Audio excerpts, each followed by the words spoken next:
My name is Liam. I'm 34 years old, and I'm the superintendent for a quiet apartment building on the east side of town. And that is how I found myself standing in the middle of a tense family dinner, pretending to be married to a woman I had met exactly 1 hour before. A woman whose hand I was holding for the first time. A woman who was, at that very moment, becoming my actual wife, though neither of us had the faintest clue. Let me back up. My life before her was measured in cycles of machinery. The hum of the boiler in the winter, the clank of the air conditioners in the summer, the drip of a faucet in 3B, the squeak of a floorboard in 5A. I lived in the building's basement apartment. It wasn't as bad as it sounds. It was spacious, dry, and I didn't have to share any walls. But it was still a basement, a place underground, a place for things that are kept out of sight. Suited me.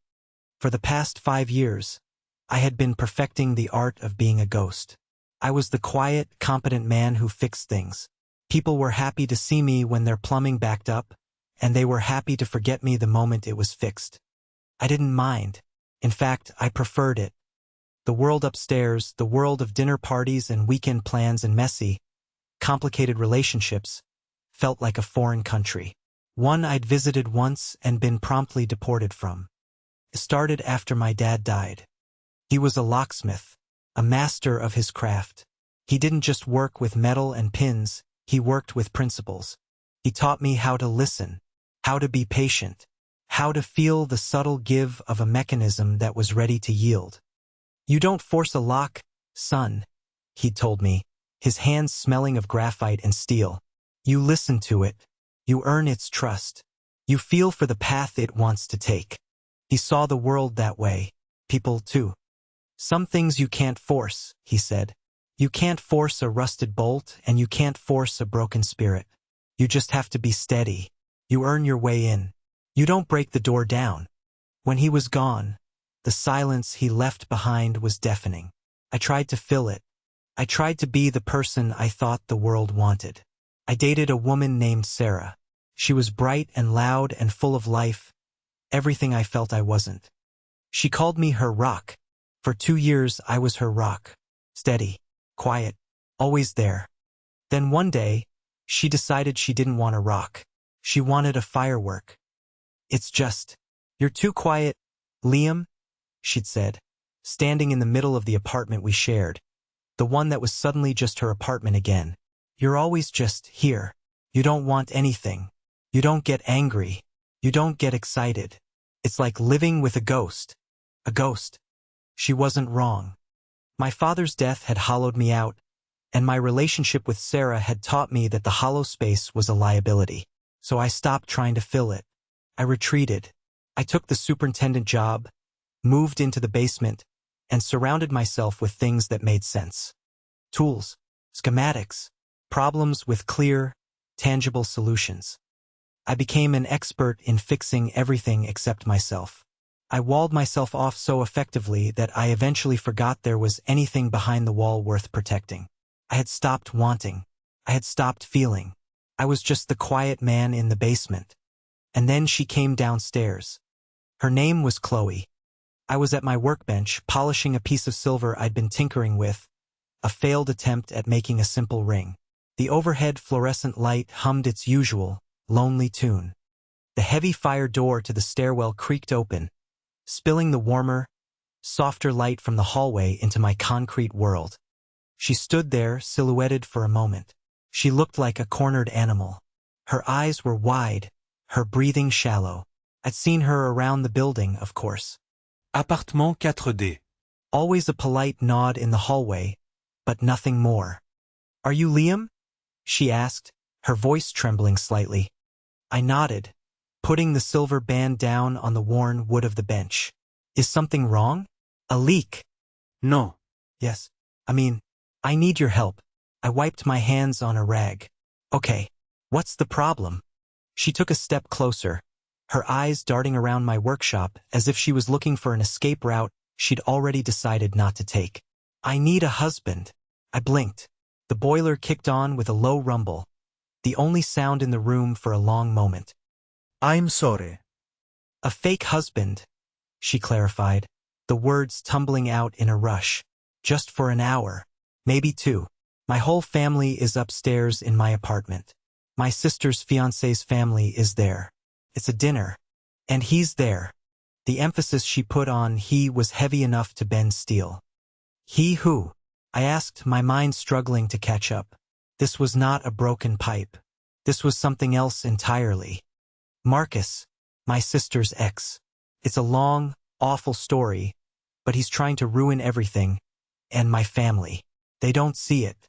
They think I'm the crazy 1-inch. She took a ragged breath. I need a shield. I need something to make him back off. To make them all stop looking at me. Her eyes landed on the silver band on my workbench. Please, she whispered. It was a sound that scraped right past the walls I'd built. It wasn't a request. It was the sound of a last resort. I saw you through your window once. You were just sitting here, reading. You looked calm. You look like someone who wouldn't run. Please, just come upstairs with me. Be my husband. My brain screamed 1,000 different kinds of no. It was insane. It was dangerous. It was everything my quiet, ordered life was designed to avoid. But my dad's voice echoed in my head. You earn your way in. You don't break the door down. This woman wasn't asking me to break anything down. She was standing at a locked door, and she was asking for a key. Just for a little while. And then I did something I hadn't done in 5 years. I acted without thinking. I picked up the simple, unadorned silver ring. Okay, I said. The relief that washed over her face was so profound it almost buckled her knees. She took the ring from my calloused fingers, her skin surprisingly warm. She slid it onto the third finger of her left hand. It was a perfect fit. It's just for tonight, she promised, looking at me with a desperate gratitude that made my chest feel tight. I'll explain everything later. What's my name? I asked.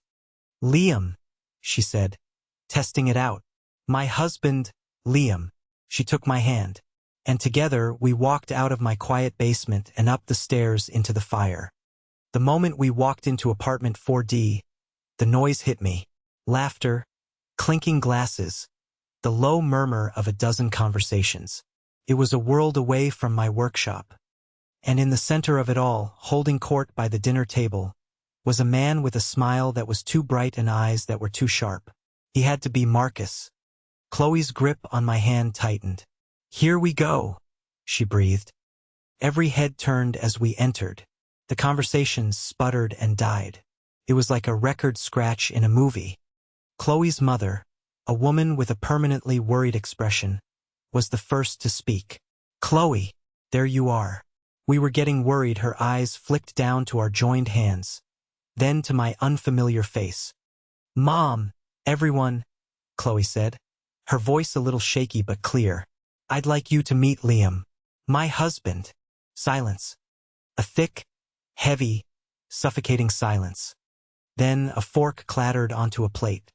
Marcus was the one who broke the spell.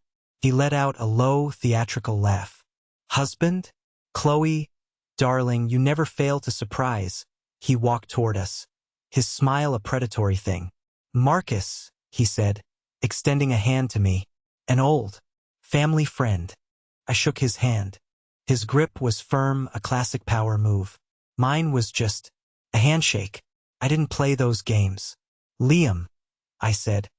The rest of the dinner was a blur of hostile questions disguised as polite curiosity. Where did you two meet? How long have you been married? What do you do for a living, Liam? Chloe and I fielded them with the vague, invented story we'd cobbled together in the 30 seconds it took to walk up the stairs. We met at a bookstore. We've been married for a few months. A quiet ceremony. When asked what I did, I told the truth. I'm the superintendent for this building. I saw Marcus smirk at that. The lowly super. It was exactly the reaction he wanted to have. He wanted to diminish me, and by extension, diminish Chloe's choice. Through it all, I just stayed calm. I answered simply. I kept my hand resting on Chloe's arm, a silent anchor in her storm. I didn't rise to Marcus's bait. I didn't try to impress anyone. I was just there, steady, like a rock. But this time it felt different. It wasn't an absence of feeling. It was a deliberate act of shielding someone else. After what felt like a lifetime, people started to leave. Marcus was the last to go. He gave Chloe a hug that lasted too long and shot me a look over her shoulder. It was a look of pure, unadulterated challenge. A promise of a war to come. When the door finally closed behind him, Chloe sagged against it as if her strings had been cut. She slid the silver ring off her finger and held it in her palm, staring at it. "Thank you," she said, her voice thick with exhaustion. You were incredible. You were exactly what I needed." "Chloe," I said softly, "what's really going on?" She looked up at me, and her carefully constructed composure finally shattered. Tears welled in her eyes and traced paths down her cheeks. She told me everything. Her younger sister, Maya, was getting married in 1 week, to a wonderful, kind man named David. It should have been the happiest time of their lives. But Marcus was Maya's ex-boyfriend. He wasn't just an ex. He was a plague. He had emotionally manipulated and gaslit Maya for years, isolating her from her friends and family, chipping away at her self-worth until she was a shell of herself. Chloe was the one who had finally helped her sister see the truth and get away from him. Now, with the wedding approaching, Marcus had slithered back into their lives, pretending he was a changed man, that he just wanted to be friends and support Maya. "But he doesn't," Chloe said, her voice shaking with a mixture of anger and fear. "He wants to destroy this. He can't stand to see her happy with someone else.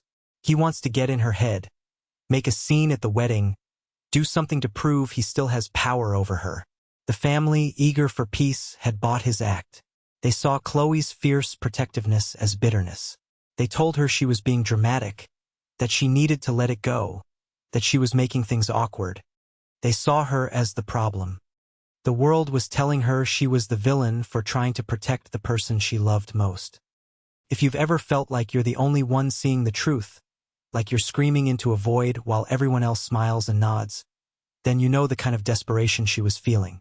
You know what it's like to be painted as the difficult one simply for having principles. If you believe in standing up for the people who can't, even when no one else will, then I think you'll understand the rest of this story. This channel is full of stories about quiet strength, and this is where mine truly begins.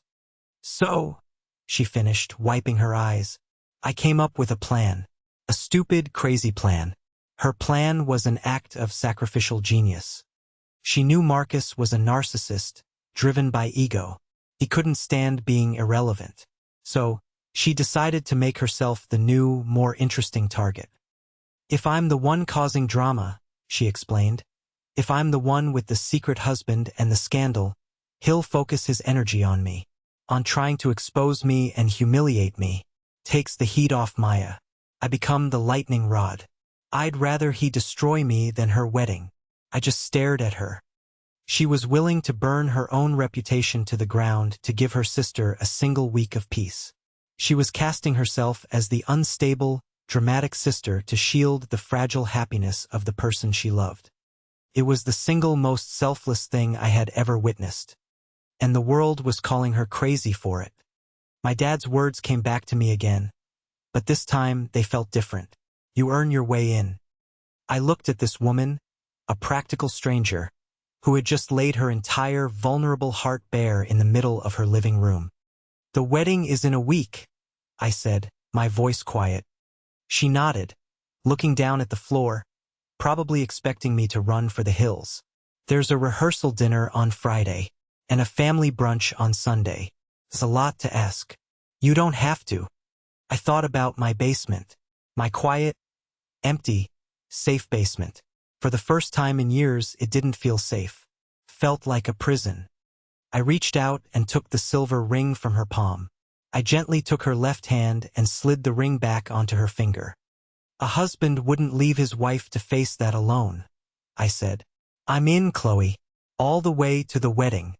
The next few days were a strange crash course in creating a life that didn't exist.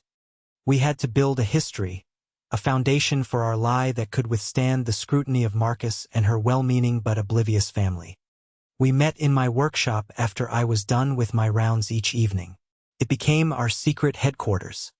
Okay, she'd say, pacing back and forth in front of my tool chests.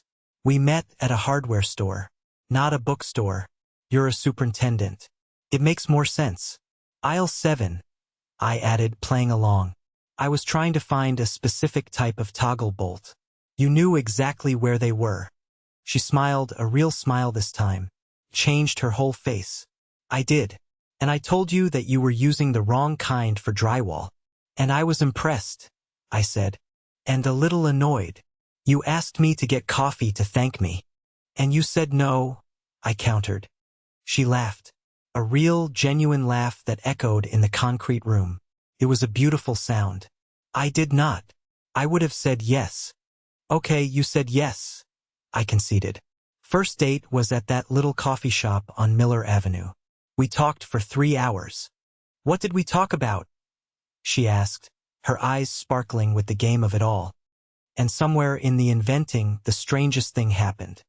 We stopped inventing. We started actually talking. I told her about my dad, the locksmith. I told her about his hands, how they could be strong enough to bend steel but gentle enough to fix the delicate clasp on my mother's necklace. I told her how much I missed his quiet wisdom. She told me about her sister, Maya, how she used to read to her every night when they were little, how she taught her how to ride a bike and stood up to a bully for her in middle school. She spoke of her sister with a fierce, unconditional love that was breathtaking. We were supposed to be building a lie, but we were accidentally building a bridge. Each shared story, each small admission, was a plank laid across the chasm between two strangers. I learned that her favorite color was the deep green of moss after it rains. I learned she was a graphic designer who worked from home, which was why I so rarely saw her. I learned she hummed slightly off-key when she was concentrating. I was learning the blueprint of her. The moment of seeing, the moment it all clicked into place for me, didn't happen under the interrogator's lamp of a family dinner. It happened on a Tuesday night. I was walking across the building's small, neglected central courtyard. The previous superintendent hadn't cared for it much, and the rose bushes were overgrown and sad. And there was Chloe. She was on her knees in the dirt, a small pair of shears in her hand, carefully trimming away the dead branches from one of the bushes. She was talking to it, her voice a low, gentle murmur. "There you go," she was saying to the plant. "That doesn't look so bad, does it? You just needed a little help." She thought she was completely alone. She wasn't performing for anyone. She was just quietly tending to something broken, something everyone else had given up on. In that moment, she wasn't the difficult daughter or the dramatic sister. She wasn't the woman with a crazy plan. She was the woman who knelt in the dirt to care for forgotten things. And I realized with a sudden, gut-wrenching clarity that I was one of those forgotten things. A neglected garden, a rusted lock. I had thought I was helping her, putting on a brave face to shield her. But watching her, I understood. I wasn't her shield. I was just another broken thing she was quietly, patiently trying to fix. I backed away before she could see me, my heart hammering in my chest. This wasn't a game anymore. It wasn't a favor. I was falling for my fake wife. The rehearsal dinner was held at a stuffy restaurant with white tablecloths and too many forks. The tension was even thicker than it had been at the apartment.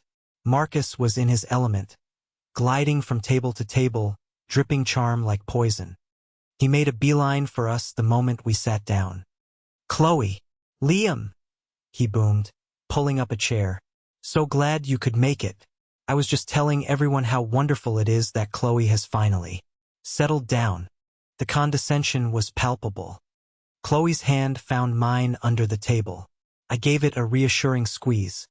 "So, Liam," Marcus said, leaning forward conspiratorially. "A superintendent. Must be relaxing work. No real ambition required, right? Just fix a toilet now and then." He was trying to get a rise out of me. He wanted me to get defensive, to puff up my chest and argue. He wanted to create a crack in our facade. I just took a slow sip of water. "It's quiet work," I said, my voice even. I like it. I like fixing things for people. His smile faltered for a fraction of a second. My simple, honest answer gave him no ammunition. There was nothing to attack. And your family? He pressed, changing tactics. Are they from around here? What do they do? Anything important? My dad was a locksmith, I said. He passed away. My mom lives in Florida. A locksmith, Marcus repeated, tasting the word.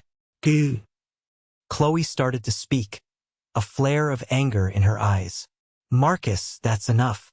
I gently placed my other hand on her arm, a quiet signal. I've got this. I looked directly at Marcus. I didn't smile. I didn't frown. I just looked at him. He taught me that most things in life just require patience and the right touch, I said calmly. Not force. I let the words hang in the air. It wasn't an attack. It was a statement of principle. But in that context, it was also a perfect, direct contrast to everything Marcus was. He was all force, all noise, all pressure. He stared at me, his charming mask slipping. He saw that I wasn't playing his game. I wasn't intimidated. I wasn't even on the same field. I was operating by a different set of rules, and he had no idea what they were. He stood up abruptly. Well, I see they're serving the salad.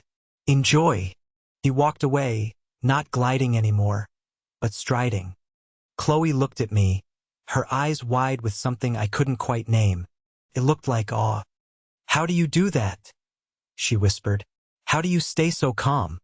My dad used to say you can't fight a fire with more fire, I said, my thumb tracing circles on the back of her hand. Sometimes you just have to cut off its oxygen. She smiled, a slow, wondrous thing. My quiet husband, she said, and for the first time it didn't sound like a role she was playing. It sounded like a title. It sounded like a compliment. The day of the wedding arrived, painted in strokes of pale gold and nervous energy. Maya was a vision in white, her face glowing with a happiness that was both radiant and fragile. David, her groom, looked at her like she was the only person in the world. It was perfect, and Chloe was a wreck. She paced the back of the church, smoothing down her maid of honor dress. He's going to do something, Liam. I can feel it. He's been too quiet today. It's the calm before the storm. Marcus, a groomsman, stood near the altar, a plastic smile plastered on his face. He caught my eye once and gave me a slow, deliberate wink. It was a promise. The ceremony was beautiful. I found myself getting lost in it, in the ancient words about devotion and partnership. I glanced at Chloe, standing beside her sister, and my breath caught. The light from a stained glass window painted her in hues of blue and rose. She looked like a guardian angel, fierce and beautiful and carrying a burden no one else could see. The reception was where the real danger lay. The ballroom was filled with flowers and champagne and the happy chatter of people celebrating a new beginning. But for Chloe and me, it felt like a ticking bomb. We made it through the first dances, the cake cutting, the bouquet toss. With each passing moment, the knot in Chloe's shoulders seemed to loosen just a little. Maybe I was wrong, she murmured to me as we stood near the edge of the dance floor. Maybe he's actually going to let her have this day. And then it happened. The band finished a song, and the bandleader tapped the microphone. And now, we have a special, unscheduled toast from one of the groomsmen, Marcus. My blood ran cold. Chloe grabbed my arm, her nails digging into my sleeve.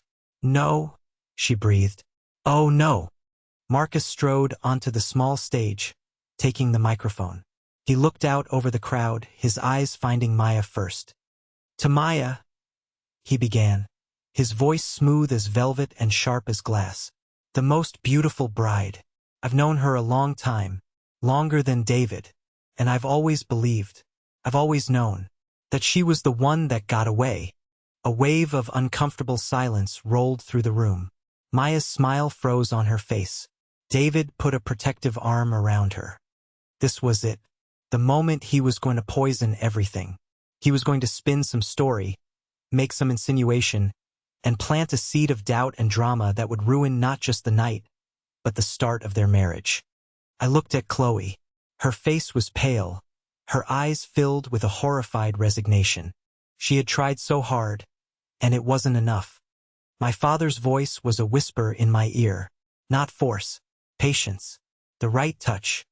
You can't shout down a man with a microphone. You can't make a scene to stop a scene.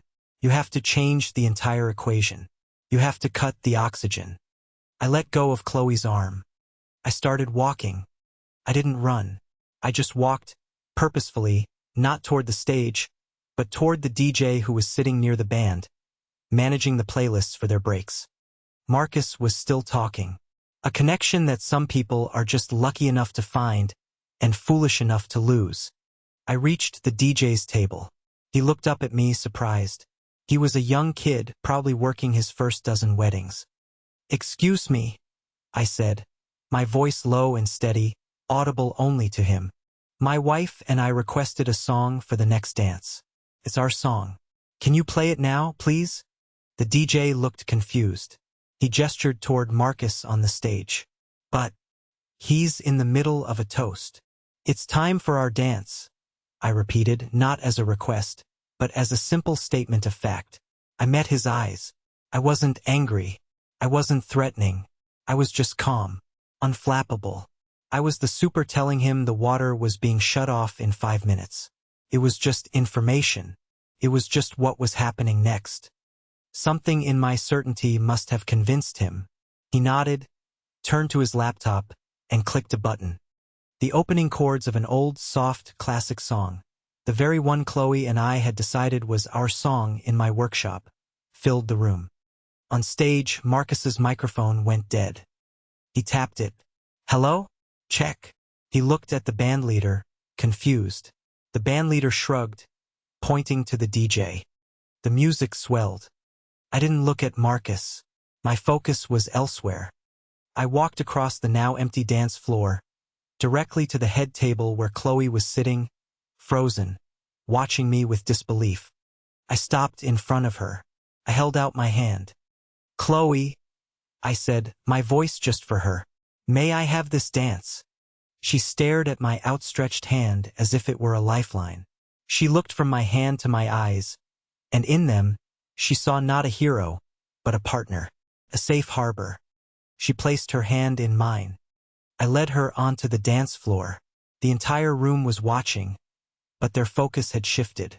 They were no longer watching a man trying to destroy a wedding. They were watching a husband quietly, tenderly claim a dance with his wife. The narrative had cracked. I pulled her close, my hand resting on the small of her back. She melted against me, her body trembling. "Just look at me," I whispered into her hair. "It's just us. No one else." And we danced. In the middle of the crowded room, under the soft lights, we carved out a space that was only ours. Her head rested on my shoulder, and I could feel the tension finally leaving her body. I glanced over her shoulder. Marcus was still standing on the stage, microphone dead, the music playing over him. He looked small, impotent, a fool. He had lost his audience. He had lost his power. My quiet act hadn't fought him. It had simply erased him from the story. After a moment, he slammed the microphone down and stalked off the stage, disappearing through a side exit. He was gone. Chloe and I kept dancing, swaying to the music. She lifted her head and looked at me, her eyes shining with unshed tears. But these weren't tears of fear or sadness. They were tears of relief, of gratitude. "You saved her," she whispered. "You saved everything." I shook my head, a small smile on my lips. "We did," I corrected her. "We did." When the song ended, the room erupted in applause. Not for us, not for the dance, but for the moment itself. For the victory of quiet love over loud malice. Chloe's family, her mother and father, looked at me with a new understanding. They finally saw what Chloe saw. They saw the rock, not as something inert and unfeeling, but as something strong and protective. A foundation. The rest of the night was a celebration in the truest sense of the word. Maya and David were able to bask in their happiness, shielded and safe. The storm had passed. Later, as we were leaving, Maya pulled me into a fierce hug. "Thank you, Liam," she said. "My sister. She's always been my hero. I'm so glad she finally has one of her own." I just nodded, my throat too tight to speak. The walk back to our building was quiet. The cool night air felt good on my face. We didn't talk. We didn't need to. We just walked, our hands linked together, a comfortable silence settling between us. Our job was done. The pretense was over. We got back to the building and took the elevator down to the basement. My basement. I unlocked the door to my apartment and we stepped inside. The humming fluorescent lights, the neat rows of tools, the familiar scent of oil and concrete. My safe, orderly world. But it felt different now. It didn't feel like a sanctuary anymore. Felt small. It felt empty. Chloe slowly slid the silver ring from her finger. She held it for a moment, then placed it gently on the workbench, right back where this whole impossible week had started. The sound of the metal on the wood was a tiny, final click. The end of the story.